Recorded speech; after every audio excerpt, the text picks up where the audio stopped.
Assalamualaikum warahmatullahi wabarakatuh. Halo Sobat Guru Penggerak, saya Laude Abdurrahmin, calon guru penggerak Angkatan 11 dari Kabupaten Mojokerto. Di video kali ini, saya akan memaparkan kesimpulan dan refleksi pemikiran Ki Hajar Dewantara pada modul 1.1 koneksi antar materi. Pendidikan dan pengajaran. Pendidikan dan pengajaran adalah dua hal yang berbeda. Pengajaran bagian dari pendidikan. Menurut Ki Hajar Dewantara, pengajaran adalah proses pendidikan dalam memberi ilmu untuk kecakapan hidup anak baik secara lahir maupun secara batin. Sedangkan pendidikan adalah menuntun segala kekuatan kodrat yang ada pada anak-anak agar mereka dapat mencapai keselamatan dan kebahagiaan yang setinggi-tingginya, baik sebagai manusia maupun sebagai anggota masyarakat.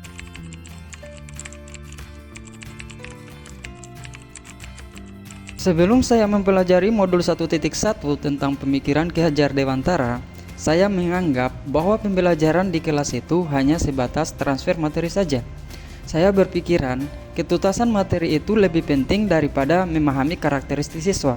Saya tidak peduli apakah siswa udah paham dengan materi yang saya ajarkan atau belum.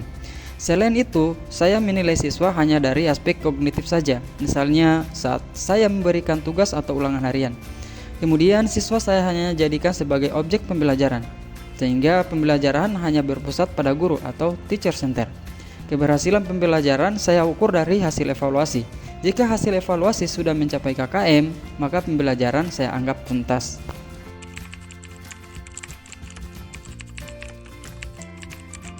Namun setelah saya mempelajari modul 1.1 tentang pemikiran Ki Hajar Dewantara, saya menyadari bahwa apa yang saya pikirkan dan saya lakukan selama ini tidaklah tepat. Harusnya saya melakukan proses pembelajaran dan penilaian secara menyeluruh, bukan hanya dari aspek kognitif saja, tapi harus mencakup semua aspek, entah itu aspek afektif, psikomotor, spiritual, sosial, maupun budaya.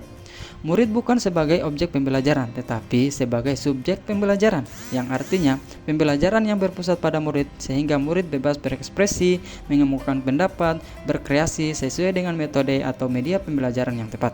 Guru harusnya menjadi fasilitator dalam pembelajaran. Selain itu, guru pun harus ikhlas, penuh kesabaran dan ketulusan hati agar tercipta pembelajaran yang menyenangkan.